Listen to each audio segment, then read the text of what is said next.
ಭಾರತ ಮಾತೆ ಒಂದು ರೀತಿಯಲ್ಲಿ ಶಿಲೆಯಾಗಿದ್ಲು.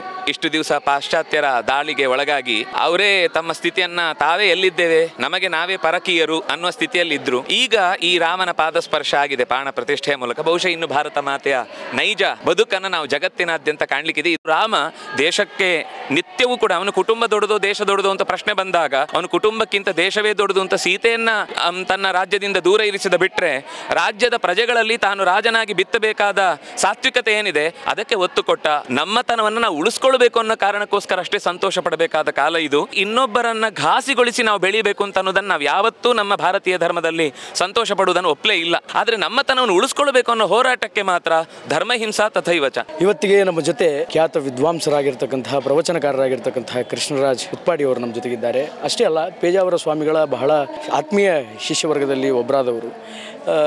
ಪೇಜಾವರ ಸ್ವಾಮಿಗಳಿಗೆ ತಿಳಿದಂತೆ ಅಂದರೆ ಹಿರಿಯ ವಿಶ್ವೇಶ್ವರ ತೀರ್ಥ ಶ್ರೀಪಾದಂಗಳವರು ಮತ್ತು ವಿಶ್ವಪ್ರಸನ್ನ ತೀರ್ಥ ಶ್ರೀಪಾದಂಗಳವರು ಇಬ್ಬರಲ್ಲಿಯೂ ಕೂಡ ಇವರು ವಿಶೇಷವಾದಂಥ ಅಧ್ಯಯನ ಮಾಡಿದ್ದಾರೆ. ಅಷ್ಟೇ ಆತ್ಮೀಯತೆ ಇದೆ. ಅವರಿಗೆ ಗೊತ್ತಿದ್ದಂತಹ ರಾಮ ಮಂದಿರಕ್ಕೆ ಸಂಬಂಧಪಟ್ಟಂತಹ ಅನೇಕ ವಿಚಾರಗಳನ್ನು ಇವ್ರ ಹತ್ರ ಸರ್ವೇ ಸಾಮಾನ್ಯವಾಗಿ ಹಂಚಿಕೊಂಡಿರ್ತಾರೆ. ಶಿಷ್ಯರಲ್ಲಿ ಹಂಚಿಕೊಳ್ಳುವಂಥದ್ದು ಅವರಿಗೆ ಅಭ್ಯಾಸ ಇರತಕ್ಕಂತಹ ಒಂದು ಸಂಗತಿ.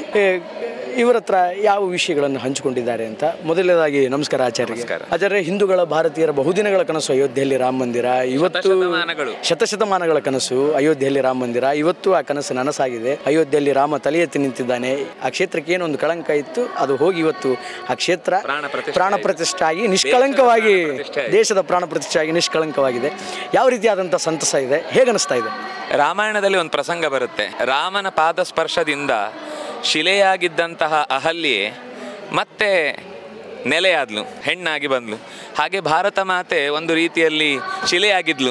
ಇಷ್ಟು ದಿವಸ ಪಾಶ್ಚಾತ್ಯರ ದಾಳಿಗೆ ಒಳಗಾಗಿ ಅವರೇ ತಮ್ಮ ಸ್ಥಿತಿಯನ್ನ ತಾವೇ ಎಲ್ಲಿದ್ದೇವೆ, ನಮಗೆ ನಾವೇ ಪರಕೀಯರು ಅನ್ನುವ ಸ್ಥಿತಿಯಲ್ಲಿದ್ದರು. ಈಗ ಈ ರಾಮನ ಪಾದಸ್ಪರ್ಶ ಆಗಿದೆ ಪ್ರಾಣ ಪ್ರತಿಷ್ಠೆಯ ಮೂಲಕ. ಬಹುಶಃ ಇನ್ನು ಭಾರತ ಮಾತೆಯ ನೈಜ ಬದುಕನ್ನು ನಾವು ಜಗತ್ತಿನಾದ್ಯಂತ ಕಾಣ್ಲಿಕ್ಕಿದೆ. ಇದು ನನ್ನ ಉದಾಹರಣೆಯಲ್ಲ, ಇದು ಶ್ರೀ ವಿಶ್ವೇಶತೀರ್ಥ ಶ್ರೀಪಾದರೆ ತಮ್ಮ ಪ್ರವಚನದಲ್ಲಿ ಒಂದು ಕಡೆ ಹೇಳಿದ ಮಾತು. ಅವರು ಹೇಳಿ ಸುಮಾರು ಒಂದು 40 ವರ್ಷ ಆಯಿತು ಅನ್ಸುತ್ತೆ. ಇವತ್ತದು ಆ ಕಾಣುವಂತಹ ಕಣ್ಣು ಖಂಡಿತ ಅವರು ಎಲ್ಲೋ ನೋಡ್ತಿದ್ದಾರೆ. ನಮ್ಗದನ್ನ ಅವರು ಇದ್ದು ನೋಡುವಂಥ ಒಂದು ದೃಶ್ಯ ಬೇಕಿತ್ತು ಅಂತ ಒಂದು ಅನ್ಸುತ್ತೆ. ಅವರು ಪ್ರತಿ ಸರ್ತಿಯೂ ಅವರ ಮಾತುಗಳಲ್ಲಿ ರಾಮನ ಬಗ್ಗೆ ಅವರು ತೋರ್ತಾ ಇದ್ದ ಪ್ರೀತಿ, ಅವರು ರಾಮಾಯಣ ಹೇಳಲಿಕ್ಕೆ ಶುರು ಮಾಡಿದ್ರು ಅಂದರೆ ಕಣ್ಣೀರಾಗಿಬಿಡ್ತಿದ್ರು, ಕಣ್ಣೀರಾಗಿಸ್ತಿದ್ರು ಎಲ್ಲರನ್ನು. ಎದುರಿಗೆ ಕೂತವರು ತಮ್ಮ ಕಣ್ಣ ಮುಂದೆ ಎಲ್ಲೋ ರಾಮಾಯಣ ನಡೀತಾ ಇದೆ ಅಂತ ಅನ್ನುವಷ್ಟು ಅವರು ಅದರಲ್ಲಿ ಇನ್ವಾಲ್ವ್ ಆಗ್ತಿದ್ರು. ಹಾಗೆ ಒಂದು ರಾಮನ ಚರಿತ್ರೆಯನ್ನು ನಿತ್ಯ ಅವರು ಅನುಷ್ಠಾನ ಮಾಡಿ ಮಾಡಿ ಮಾಡಿ ರಾಮಾಯಣ ಓದುವಾಗ ಹೆಚ್ಚು ಕಮ್ಮಿ ಚೆನ್ನಾಗಿ ರಾಮಾಯಣ ಓದಿ ಮತ್ತು ಗುರುಗಳ ಪರಿಚಯ ಇದ್ದವರಾದರೆ ರಾಮಾಯಣ ಓದುವಾಗಲೆಲ್ಲ ಗುರುಗಳ ನೆನಪಾಗ್ತಾರೆ, ಗುರುಗಳನ್ನು ನೋಡುವಾಗಲೆಲ್ಲ ರಾಮಾಯಣ ನೆನಪಾಗುತ್ತೆ. ಇದು ಉಪಾಸನೆಯ ಫಲ ಅಂತ. ಎಂ ಯಥಾ ಯಥಾ ಉಪಾಸತೆ ತಥೈವ ಭವತಿ ಅಂತ ಒಂದು ಮಾತು.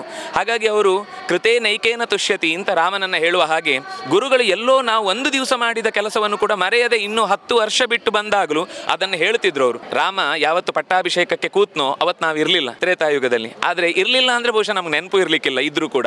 ಆದರೆ ಇವತ್ತು ಅದನ್ನು ಮತ್ತೆ ನಾವು ಅನುಭವಿಸ್ತಾ ಇದ್ದೇವೆ ಅನ್ನೋದು ಮಾತ್ರ ಜ್ವಲಂತ. ಗಲ್ಲಿಗಳಲ್ಲಿ ಹಳ್ಳಿಗಳಲ್ಲಿ ಬೀದಿಗಳಲ್ಲಿ ರಾಮನ ನಾಮದ ತಾರಕ ಸ್ಥಿತಿ ಅದು ಏರಿ ಜಗತ್ತಿನ ಎಲ್ಲ ಮೂಲೆಗಳಿಗೂ ಮುಟ್ಟಿದೆ.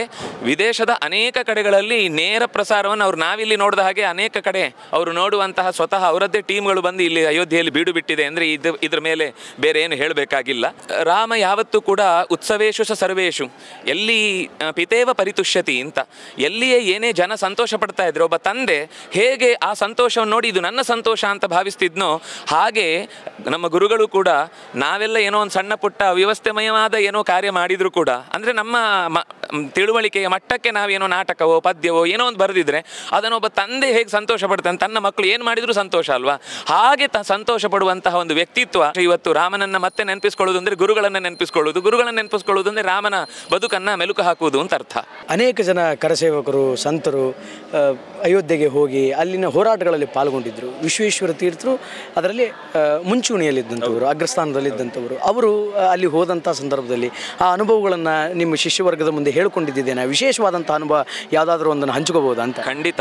ಅದನ್ನು ನಾನು ಬಾಯಿ ಬಿಟ್ಟು ಹೇಳುವುದಕ್ಕಿಂತ ಪೇಜಾವರ ಪ್ರಶಸ್ತಿ ಅಂತ ಅವರ ಕುರಿತಾಗಿ ಬಂದಂತಹ ಒಂದು ಪುಸ್ತಕದಲ್ಲಿ ಅನೇಕ ಅವರು ಆತ್ಮಗತವಾದ ಸಂಗತಿಗಳನ್ನು ಸನ್ಯಾಸಿಯ ನೆನಪು ಅನ್ನುವ ಲೇಖನದಲ್ಲಿ ಕೊಟ್ಟಿದ್ದಾರೆ. ಅದರ ಜೊತೆಗೆ ನಮ್ಮ ಜೊತೆಗೆ ಅವರು ಮಾತಾಡ್ತಾ ಇದ್ದ ಅನೇಕ ಸಂದರ್ಭಗಳಲ್ಲಿ ನಿನ್ನೆನೋ ಮೊನ್ನೆನೋ ಯಾರೋ ಒಬ್ಬರು ಮಂಗಳೂರಿನಿಂದ ಒಬ್ಬರು ಹೋಗಿದ್ದವರು ಹೇಳಿದರು, ನಾವು ಅಲ್ಲಿ ಮೇಲೆ ಎಲ್ಲ ಕಟ್ಟಡ ಆದಮೇಲೆ ನಾವು ನಮ್ಮ ಪಾಡಿಗೆಲ್ಲ ಹೊರಟು ಬಂದ್ವಿ.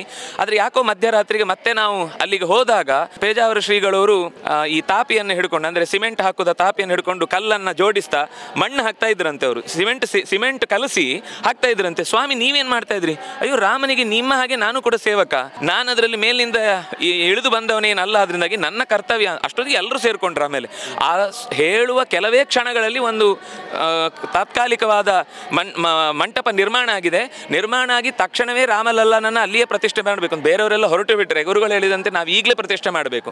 ಈ ರಾತ್ರಿಯಲ್ಲಿ ಈಗ ಆಗದೇ ಇದ್ದರೆ ನಾಳೆ ಮತ್ತೆ ಇಲ್ಲಿ ಏನು ಇರಲಿಲ್ಲ ಅಂತನೋ ಮಾತು ಬರುತ್ತೆ. ಹಾಗಾಗಿ ಈಗಲೇ ಪ್ರತಿಷ್ಠೆ ಆಗಬೇಕು ಅಂತ ಅವತ್ತು ಅವರು ತೆಗೆದುಕೊಂಡ ಆ ಕ್ಷಣದ ಹೊಳಹು ಇದೆಯಲ್ವಾ, ಅದು ರಾಮನೇ ಮಾಡಿಸಿದ್ದು, ಪ್ರಾಣನೇ ಮಾಡಿಸಿದ್ದು. ಅವತ್ತಿನ ಆ ಪ್ರತಿಷ್ಠಾಪನೆ ಇವತ್ತು ದಾಖಲಾಗ್ತಾ ಇದೆ. ಮೊದಲೇ ರಾಮಚಂದ್ರ ಪ್ರತಿಷ್ಠೆಯಾಗಿದ್ದ ಎಲ್ಲರ ಹೃದಯ ಸಿಂಹಾಸನದಲ್ಲಿ 14 ವರ್ಷ ಆದಮೇಲೆ ದಾಖಲೆ ಆಯ್ತಷ್ಟೇ ರಾಮಚಂದ್ರ ಪ್ರತಿಷ್ಠೆ ಆದಂತೆ. ಯಾಕೆಂದರೆ ಅದಕ್ಕಿಂತ ಮುಂಚೆಯೂ ರಾಮನ ಪಾದಪೀಠವೇ ರಾಜ್ಯವನ್ನು ಆಳಿದ್ದು. ಹಾಗೆಯೇ ಈ ಹೊತ್ತಿನಲ್ಲೂ ರಾಮನ ನಾಮವೇ ಎಲ್ಲ ಕಡೆ ನಡೀತಾ ಇತ್ತು. ಇವತ್ತದು ಪ್ರತಿಮಾರೂಪವಾಗಿ ದೊಡ್ಡ ದೊಡ್ಡ ಜನರ ಕೈ ಸ್ಪರ್ಶದಿಂದ ಸಾನ್ನಿಧ್ಯವನ್ನು ಪಡೆದು ಕಲಾ ಸನ್ನಿಕರ್ಷಗಳೆಲ್ಲ ಆಗಿ ಅದರಿಂದ ಮತ್ತೆ ರಾಮ ನೆಲೆಗೊಂಡಿದ್ದಾನೆ. ಅವರು ಆ ಗುಮ್ಮಟ ಬಿದ್ದಾಗ ಯಾರೋ ಜೋರಾಗಿ ಚಪ್ಪಾಳೆ ತಟ್ಟಿದ್ರಂತೆ. ಆಗ ಪಕ್ಕದಲ್ಲಿದ್ದವನಿಗೆ ಕೆನ್ನೆಗೆ ಹೊಡೆದು ಹೇಳಿದ್ರಂತೆ, ಇನ್ನೊಬ್ಬರದ್ದರನ್ನು ಬೀಳಿಸುವುದ್ರಲ್ಲಿ ಸಂತೋಷ ಪಡಬೇಕು ಅಂತನ್ನುವ ಈ ಕಾರಣದಲ್ಲಿ ನಾವು ಸೇರಿದ್ದಲ್ಲ, ನಮ್ಮತನವನ್ನು ನಾವು ಉಳಿಸ್ಕೊಳ್ಬೇಕು ಅನ್ನೋ ಕಾರಣಕ್ಕೋಸ್ಕರ ಅಷ್ಟೇ ಸಂತೋಷ ಪಡಬೇಕಾದ ಕಾಲ ಇದು ಅಂತ. ಅಂದರೆ ಇನ್ನೊಬ್ಬರನ್ನು ಘಾಸಿಗೊಳಿಸಿ ನಾವು ಬೆಳೀಬೇಕು ಅಂತ ಅನ್ನೋದನ್ನು ನಾವು ಯಾವತ್ತೂ ನಮ್ಮ ಭಾರತೀಯ ಧರ್ಮದಲ್ಲಿ ಸಂತೋಷ ಪಡುವುದನ್ನು ಒಪ್ಪಲೇ ಇಲ್ಲ. ಆದರೆ ನಮ್ಮತನವನ್ನು ಉಳಿಸ್ಕೊಳ್ಬೇಕು ಅನ್ನೋ ಹೋರಾಟಕ್ಕೆ ಮಾತ್ರ ಧರ್ಮಹಿಂಸಾ ತಥೈವಚ, ಅಹಿಂಸಾ ಪರಮೋ ಧರ್ಮ ಅನ್ನುವ ಮಾತು ಎಲ್ಲರೂ ಹೇಳ್ತಾರೆ. ಆದರೆ ಧರ್ಮಕ್ಕಾಗಿ ನಾವು ಬಲಿ ಕೊಡಲಿಕ್ಕೂ ತಯಾರಿದ್ದೇವೆ ಅನ್ನುವ ಒಂದು ದೊಡ್ಡ ಜ್ವಲಂತ ದೃಷ್ಟಾಂತವನ್ನು ನಾವು ಆ ಕರಸೇವೆಯ ಕಾಲದ ಅನೇಕ ಜನರ ಬಲಿದಾನದ ಪ್ರಸಂಗಗಳು ನಮಗೆ ನೆನಪಾಗುತ್ತೆ. ಯಾರು ಜ್ಞಾನಕ್ಕೋಸ್ಕರ ಹೊಡೆದಾಡ್ತಾನೆ, ಯಾರು ದೇಶಕ್ಕೋಸ್ಕರ ಹೊಡೆದಾಡ್ತಾನೆ, ಅವನ ಹೆಸರು ಅಜರಾಮರ.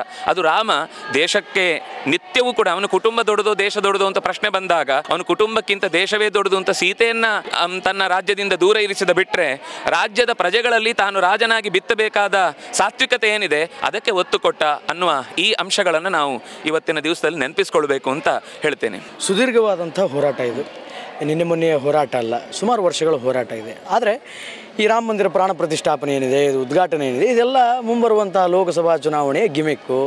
ಇದು ಒಂದು ಮೋದಿಯವರು BJPಯವರು ಇದನ್ನು ಉಪಯೋಗ ಪಡೆದುಕೊಳ್ತಾ ಇದ್ದಾರೆ ಅಂತ ಅಪವಾದನೆ ಮಾಡುತ್ತಿದ್ದಾರೆ. ಆದರೆ ನೀವು ನನಗೆ ಮತ್ತು ವೀಕ್ಷಕರಿಗೆ ಒಂದು ವಿಷಯವನ್ನು ಹೇಳಬೇಕು, ಯಾಕೆ ಜನವರಿ 22ನೇ ತಾರೀಕಿಗೆ ಪ್ರಾಣ ಪ್ರತಿಷ್ಠಾಪನೆ ಆಯಿತು? ಈ ದಿನದ ವಿಶೇಷ ಏನು ಅಂತ ಎರಡು ಅಂಶಗಳಿಂದ ಇದರ ಉತ್ತರವನ್ನು ನಾವು ತಿಳ್ಕೊಳ್ಬೇಕಾಗತ್ತೆ. ಈಗ ಅಕಸ್ಮಾತ್ ಪ್ರತಿಷ್ಠೆ ಆಗದೇ ಇದ್ದರೆ ತಾರೀಖ್ ನಹಿ ಬೈತಾ ಹೆಂಗೆ ಅಂತ ಹೇಳಿ ತಮಾಷೆ ಮಾಡ್ತಿದ್ರು. ಪ್ರತಿಷ್ಠಾಪನೆ ಮಾಡ್ತೇವೆ ಆದರೆ ದಿನ ಹೇಳಲ್ಲ ಅಂತ ಅಣಗಿಸ್ತಾ ಇದ್ರು. ಈಗ ಅವರೇ ನೀವು ಪ್ರತಿಷ್ಠೆ ಮಾಡಿದ್ದನ್ನೇ ನೀವು ಚುನಾವಣೆಯ ಗಿಮಿಕ್ಕು ಅಂತ ಹೇಳ್ತಾ ಇದ್ದೀರಿ. ಇದು ಹೇಳಿ ಎಷ್ಟೋ ವರ್ಷ ಆಗಿದೆ. ಆದರೆ ಈಗ ಅನಿವಾರ್ಯವಾಗಿ ಈಗಲೂ ಹಾಗೆ ಹೇಳಬೇಕು ಅಂದರೆ ಸ್ವಲ್ಪ ದಿನಗಳು ದಾಟಿಯೇ ಬಂದಿದ್ದೇವೆ ನಾವು ಪ್ರತಿಷ್ಠೆ ಆಗಬೇಕಾದ ದಿನಕ್ಕಿಂತ. ಅದಕ್ಕೆ ಈ ಉತ್ತರಾಯಣ ಕಾಲದ ನಂತರದ ಈ ದಿನ ಅನ್ನೋದು ಅಭಿಜಿನ್ ಮುಹೂರ್ತ ಅನ್ನೋದು ಸಂಜೀವಿನಿ ಮುಹೂರ್ತ ಅಂತ ಇದಕ್ಕೆ ಕರೀತಾರೆ. ಇದಕ್ಕೆ ಜ್ಯೋತಿಷದಲ್ಲಿ ಬಹಳ ಪ್ರಮುಖವಾದ ಸ್ಥಾನ ಇದೆ. ಈ ಹೊತ್ತಿನಲ್ಲಿ ಸ್ವತಃ ನಾರಾಯಣನೇ ಚಕ್ರವನ್ನು ಹಿಡಿದು ಆ ಸುತ್ತಲೂ ಕೂಡ, ಅಂದರೆ ಪ್ರತಿಷ್ಠೆ ಆಗಬೇಕಾದ ಜಾಗದ ಎಲ್ಲಿ ನಾವು ಮುಹೂರ್ತವನ್ನು ಗೊತ್ತು ಮಾಡಿದ್ದೇವೆ ಆ ಜಾಗದಲ್ಲಿ ಸ್ವತಃ ದೌಷ್ಟ್ಯವನ್ನು ದೂರ ಮಾಡಲಿಕ್ಕೋಸ್ಕರ ಭಗವಂತನೇ ನಿಂತಿರ್ತಾನೆ ಅಂತನ್ನುವ ಮಾತಿದೆ. ಅದರ ಜೊತೆಗೆ ಇದು ಒಟ್ಟು 4 ರೀತಿಯ ಸಂಧ್ಯೆ ಇದೆ. ಬೆಳಗ್ಗೆ, ಮಧ್ಯಾಹ್ನ, ಮಧ್ಯರಾತ್ರಿ, ಮಧ್ಯಾಹ್ನ ಅಂತ. ಅದರಲ್ಲಿ ಈ ಮಧ್ಯಾಹ್ನದ ಸಂಧ್ಯಾ ಅಂತ ಅನ್ನುವಂಥದ್ದು ಬ್ರಹ್ಮನಿಗೆ, ಚತುರ್ಮುಖನಿಗೆ ಸಂಬಂಧಪಟ್ಟಂತೆ ಸ್ವತಃ ಪರಬ್ರಹ್ಮನ ಸ್ಥಾನ ಅಂತ ಅನ್ನುವುದಕ್ಕೆ ಜ್ಯೋತಿಷದಲ್ಲಿ ಬಹಳ ಮಹತ್ವದ ಉಲ್ಲೇಖಗಳನ್ನು ಮಾಡ್ತಾರೆ. ಮತ್ತು ಈ ಕಾಲದಲ್ಲಿ ಏನು ಮಾಡ್ತೇವೋ ಅದು ಆಚಂದ್ರಾರ್ಕವಾಗಿ ಉಳಿಯುತ್ತೆ ಅಂತ ಅದರ ಫಲ ಹೇಳಿರುವುದು. ಇನ್ನು ಯಾರು ಮಧ್ಯದಲ್ಲಿ ಹೊಡೆದಾಟ ಮಾಡಿ ಇದು ನಮ್ಮದು ಅಂತ ಹೇಳಿ ಬಾಬರ್ನಂಥವ್ರು ಯಾರು ಬರಲಿಕ್ಕೆ ಸಾಧ್ಯ ಇಲ್ಲ. ಅಷ್ಟು ದೀರ್ಘಕಾಲ ರಾಮಾಯಣದ ಕತೆ ಹೇಗೆ ನದಿಗಳು ಬೆಟ್ಟಗಳು ಉಳಿಯೋ ತನಕ ಇರುತ್ತೋ ಅಂತಿದೆಯೋ ಹಾಗೆ ಇದು ಕೂಡ ಅತ್ಯಂತ ದೀರ್ಘಕಾಲ ಉಳಿಸತ್ತೆ ಅನ್ನುವ ಒಂದು ಮುಹೂರ್ತದ ವಿಶೇಷ ಫಲವನ್ನು ಅಲ್ಲಿ ಹೇಳಿದ್ದಾರೆ ಅನ್ನುವ ಕಾರಣಕ್ಕಾಗಿ ಈ ದಿನದಂದೇ ಆ ಪ್ರತಿಷ್ಠೆ ಆಗ್ತಾ ಇದೆ. ಉತ್ತರಾಯಣ ಕಾಲ ಇನ್ನೂ ಪ್ರತಿಷ್ಠೆಗೆ ಬಹಳ ವಿಶೇಷವಾದ ಕಾಲ. ಅದರಲ್ಲೂ ಸಂಕ್ರಾಂತಿ ಮುಗಿದು ಮಕರ ಸಂಕ್ರಾಂತಿ ಈ ಸಂದರ್ಭದಲ್ಲಿ ಎಲ್ಲವೂ ಕೂಡ ನಾವು ಇನ್ನಷ್ಟು ಹೆಚ್ಚು ಬೆಳವಣಿಗೆಗೆ ಕಾರಣವಾಗುವ, ದೇಶಕ್ಕೆ ಸಂಬಂಧಪಟ್ಟಂತೆ ವಿಶ್ವಗುರುತ್ವವನ್ನು ಸಂಪಾದಿಸಲಿಕ್ಕೆ ಬೇಕಾದ ಯೋಗ್ಯತೆಯನ್ನು, ರಾಮರಾಜ್ಯದ ಸ್ವರೂಪವನ್ನು, ಇಲ್ಲಿ ರಾಮ ಮಂದಿರ ಆಯಿತು, ನಾವಿನ್ನು ರಾಮರಾಜ್ಯದ ಕಡೆಗೆ ಹೋಗಬೇಕು, ಅದಕ್ಕೊಂದು ಮುನ್ನುಡಿಯಾಗಿ ಈ ದಿನ ಇರಲಿ ಅಂತ ಭಾವಿಸೋಣ ಎಲ್ಲರೂ ಸೇರಿ. ಗೌರವಯುತವಾಗಿ ಆಹ್ವಾನ ಕೊಟ್ಟರು ಕೂಡ ಅದನ್ನು ನಿರಾಕರಿಸಿದವರ ಬಗ್ಗೆ ಏನು ಹೇಳ್ತೀರಿ? ಹೇಳಬಾರ್ದು, ಕತ್ತೆಗೆ ಏನು ಗೊತ್ತು ಕಸ್ತೂರಿ ಪರಿಮಳ ಅಂತ ಹೇಳಬೇಕಷ್ಟೇ. ಅಂದರೆ ಎಲ್ಲ ದೇಶದ ಜನ ಅದನ್ನು ಒಪ್ಕೊಂಡಿದ್ದಾರೆ ಅಂತ ಅಂದಮೇಲೂ ಹಠಕ್ಕೆ ಬಿದ್ದು ತಮ್ಮ ಯಾವುದೋ ಅಹಿಂದ ಚಿಂತನೆಗಳಿಗೆಲ್ಲ ಸರಿಯಾದ ಬೆಲೆ ಸಿಗುವುದಿಲ್ಲ, ಅವರಿಂದ ಏನೂ ನಮಗೆ ಲಾಭ ಆಗಲಿಕ್ಕಿಲ್ಲ ಅನ್ನುವ ಭಯಕ್ಕೆ ಹಿಂದೆ ಸರಿತಾರೆ. ಅಂದರೆ ಒಳ್ಳೆಯ ಸಂಪತ್ತನ್ನು ಎದುರುಗಡೆ ಇತ್ತು ಇದನ್ನು ಊಟ ಮಾಡಿ ಅಂತಂದ್ರು ಮೋರಿಗೆ ಹೋಗುತ್ತೆ ಅಂತಂದರೆ ನಾವು ಯಾರೂ ತಡಿಲಿಕ್ಕೆ ಸಾಧ್ಯ ಇಲ್ಲ. ಆದರೆ ಏನು ಅಂದರೆ ಅವರಿಗೆ ಒಂದು ದಿವಸ ಬೇವರು ಬುದ್ಧಿ ಕೊಡಲಿ. ನಮ್ಮ ದೇಶದಲ್ಲಿ ಯಾವತ್ತೂ ಕೂಡ ಯಾರನ್ನು ಶಪಿಸಿ ಹಾಳಾಗಿ ಹೋಗಲಿ ಅಂತ ಅನ್ನೋ ಕ್ರಮ ಇಲ್ಲ. ಅವರಿಗೂ ಬುದ್ಧಿ ಸರಿಯಾಗಲಿ, ನಾಳೆ ಆದರೂ ಇದರ ಮಹತ್ವ ಏನು ಅಂತ ಗೊತ್ತಾಗಿ ಈ ಕಾರ್ಯದಲ್ಲಿ ಅವರೂ ಕೂಡ ಜೊತೆಯಾಗಿ ಸೇರುವಂತಾಗಲಿ ಅಂತನ್ನುವ ಆಸೆಯನ್ನು ವ್ಯಕ್ತಪಡಿಸೋಣ.